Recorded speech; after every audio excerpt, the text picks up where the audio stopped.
Praise the Lord, जय मसीह। मैं son king apostle Vijay Kumar Jagnayak, Raipur Chhattisgarh से हमारी कलीसिया की तरफ से, प्रभु की कलीसिया Lord's mercy and grace prayer house church Raipur Chhattisgarh से आप सबको जय मसीह करते हैं। आज जब हम जिस विषय पे चर्चा करेंगे, वचन सुनेंगे, वो है व्यवस्था विवरण अध्याय 10 पद संख्या 12 से 22। जब बाइबल में देखेंगे तो यहाँ हेडिंग दिया हुआ है परमेश्वर की मांग। परमेश्वर हमसे क्या चाहता है, पिता परमेश्वर हमसे क्या चाहता है, वो इसमें लिखा हुआ है। तो मैं पढ़ूंगा अध्याय 10, व्यवस्था विवरण का अध्याय 10 पद संख्या 12 से।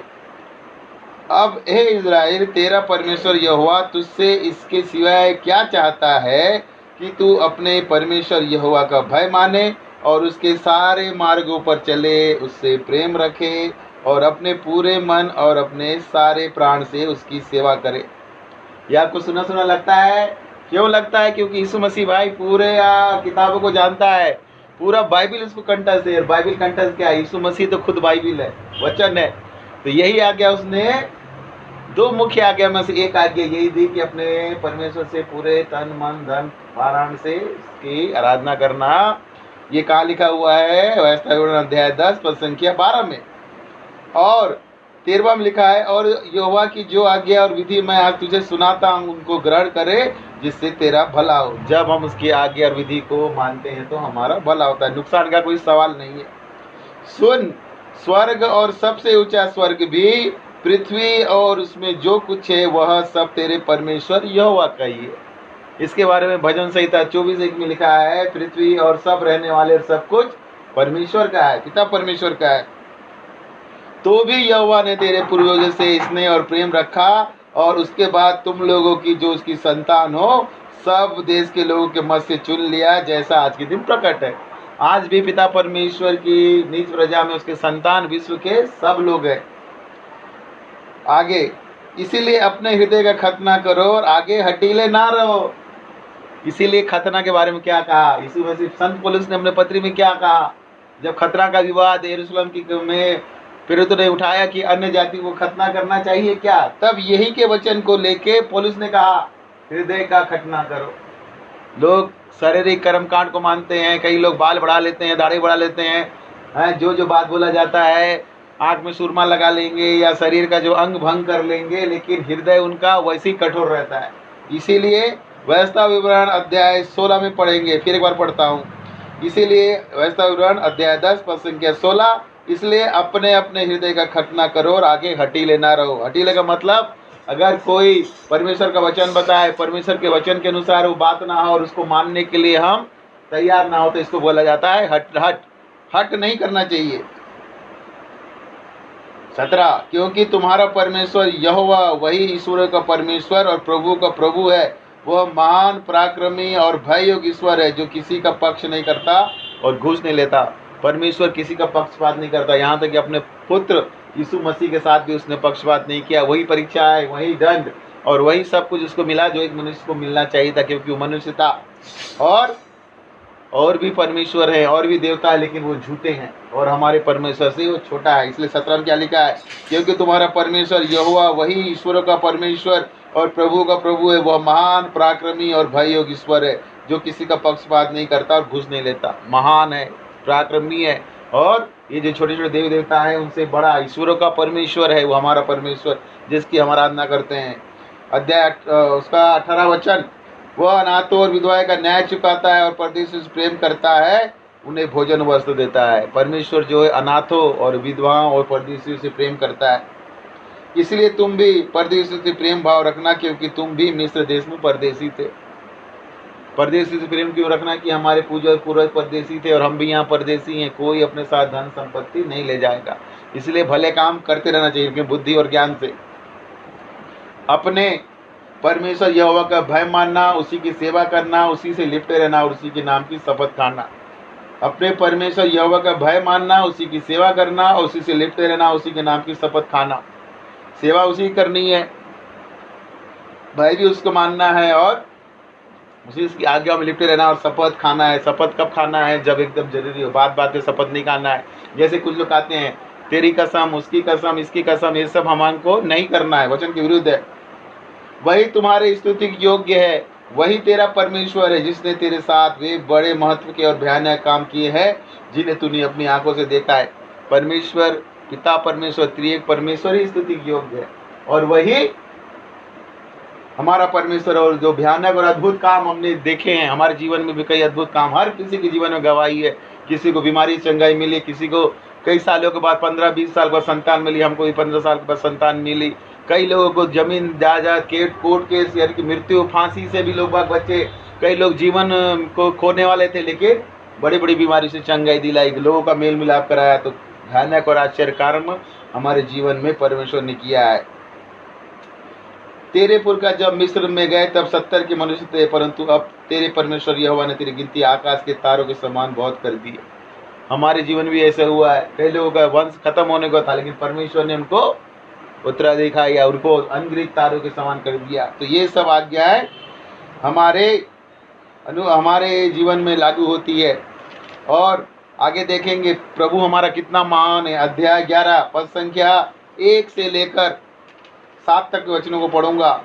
इसलिए तू अपने परमेश्वर यहोवा से अत्यंत प्रेम रखना और जो कुछ उसने तुझे सौंपा है उसका अर्थात उसकी विधियों नियम और आज्ञाओं का नित्य पालन करना। परमेश्वर से अत्यंत प्रेम करना है, पहला स्थान उसको देना है, उसकी आज्ञा विधि को मानना है।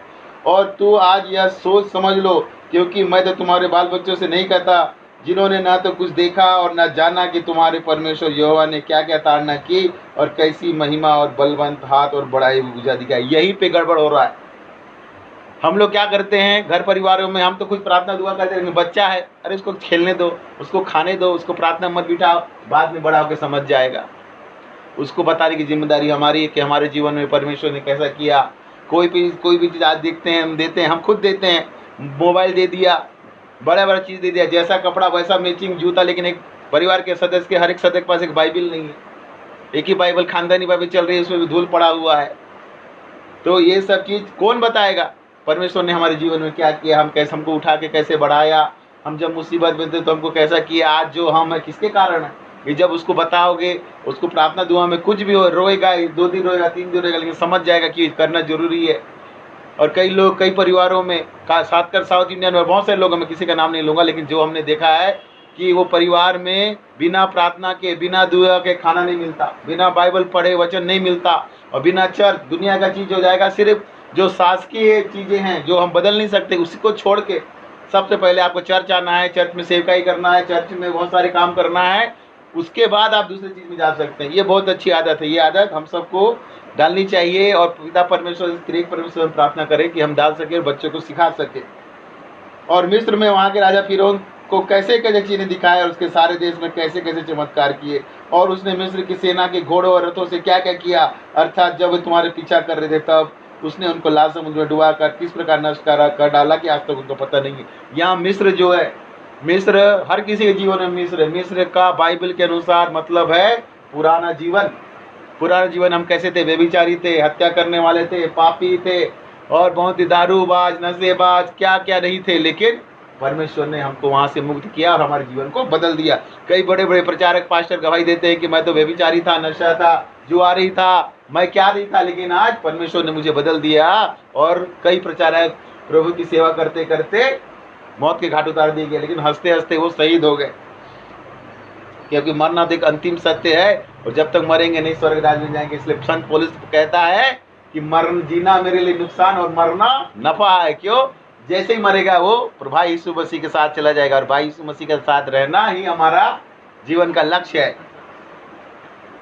और क्या तुम्हारे स्थान में पहुंचे तक उसने जंगल में तुमसे क्या क्या किया, और उसने रूबनी एलियाब के पुत्र दातान और अबीराम से क्या क्या किया, अर्थात पृथ्वी से अपना मुंह पसार के उनके घरानों और डेरों और सब अनुचर समेत इस्राएली को देखते देखते कैसे निगल लिया। परंतु यहोवा ने इन सब बड़े बड़े कामों को, यहोवा के इन सब बड़े बड़े कामों को तुमने अपनी आंखों से देखा। यहाँ परमेश्वर ने हमारे शत्रुओं से हमारा छुटकारा कराया। बड़े बड़े लोगों ने हमारे लिए, आपके लिए, सबके लिए कई षड्यंत्र रचे, यहाँ तक परिवार के लोगों ने घात किया। अपने जन्म देने वाले माता पिता ने कई लोगों को, कई ऐसे भाई है जो हमको बताते हैं कि मेरे परिवार के लोगों ने, माता पिता ने, परिवार के भाइयों ने मुझे घात करने की कोशिश किया, सुई के इंजेक्शन, नशीली इंजेक्शन लगाए। कई लोगों ने तो घायल पड़ने के लिए उनको मार तक दिया, चाकू से, छुरी से अंग भंग कर दिया, लेकिन भाई यीशु मसीह ने बचाया, उनको अच्छा जीवन दिया। तो ऐसे हमारे जीवन में कई शत्रु आए और परमेश्वर ने हमको बताया। तो ये व्यवस्था विवरण अध्याय 10 का 12 से 22 में परमेश्वर हमसे क्या चाहता है कि हम उससे लिप्त रहे, उसके आगे हम बने रहे। और परमेश्वर कितना महान है, हमको मिस्र से हमारी पिछले जीवन से नया जीवन लाया और भाई यीशु मसीह को हम स्वीकार कर सके, क्योंकि जब तक पिता परमेश्वर न चाहे प्रभु यीशु मसीह को, तो भाई यीशु को कोई अपना प्रभु और उद्धार करता स्वीकार नहीं कर सकता। पिता परमेश्वर की ओर से ये होता है, ये वचन में लिखा है। तो इन वचनों के द्वारा हम सबको आशीष मिले, हम सब इन वचनों को पढ़ें और जानें। और एक चीज़ मैं आपको बार बार कहता हूँ, सबको कहता हूँ, बाइबिल उत्पत्ति से लेकर प्रकाशित वाक्य तक है, कोई नया नियम नहीं, कोई पुराना नियम नहीं। क्योंकि यीशु मसीह भाई ने जो भी बात कही है वो सब, आप लोग कहते हैं इसलिए समझाने के लिए बोलता हूँ, पुराना नियम के आधार पर कही है। बाइबिल पूरा वचन ही तो यीशु मसीह है, उससे क्या छिपा है, और उसी ने उसके अनुसार कहा। यीशु मसीह का कोई नया वचन नहीं है। इसलिए बार बार कहते हैं, मैं जो कुछ करता हूँ, कहता हूँ, सुनता हूँ, जैसे पिता से सुना वही मैं करता हूँ, और वही बताता हूँ, वही करता हूँ। और क्या कहता हूँ, सच कहता हूँ। ये बातें सच है। आकाश और पृथ्वी टल जाएगी, लेकिन ये परमेश्वर का वचन कभी नहीं टलेगा। तो इन सब वचनों से आप सबको आशीष मिले। प्रेज द लॉर्ड, जय मसीह। और हम हमेशा क्या बोलते हैं, प्लीज़ लाइक कीजिए, सब्सक्राइब कीजिए, शेयर कीजिए, क्योंकि बोलना पड़ता है। और मैंने एक पेमेंट लिंक में भेजा है, जो कलीसिया प्रभु बना रहा है, उसके लिए अगर आप डोनेशन करने चाहें तो उस पेमेंट लिंक में आप कर सकते हैं। फेसबुक में है, व्हाट्सएप में इसको देख सकते हैं। क्योंकि विश्वास कर्म के बिना अधूरा है। ऐसा नहीं है कि हम ही मांग रहे हैं, जब हमसे मांगेंगे तो हम भी देंगे अपनी योग्यता के अनुसार, अपनी क्षमता के अनुसार। अगर हम सब विश्वासी लोग ऐसा करें तो बड़ी बड़ी कलीसिया बच जाएगी, बड़े बड़े चर्च बनेंगे और बहुत कुछ होगा। हमने अभी कोरोना में जानबूझ के मास्क नहीं पहना और पैसे दिया, लेकिन परमेश्वर के राज्य के लिए लोग अपने मन को हटीला कर लेते हैं, क्योंकि ये शैतान का काम होता है। तो अपने दिलों को खोलिए, अपने अकाउंट को खोलिए, और अगर नहीं खुलता है तो प्रार्थना कीजिए। धर्मी जन की प्रार्थना के प्रभाव से बहुत कुछ हो सकता है। तो सबको जय मसीह, praise the lord, shalom shalom shalom.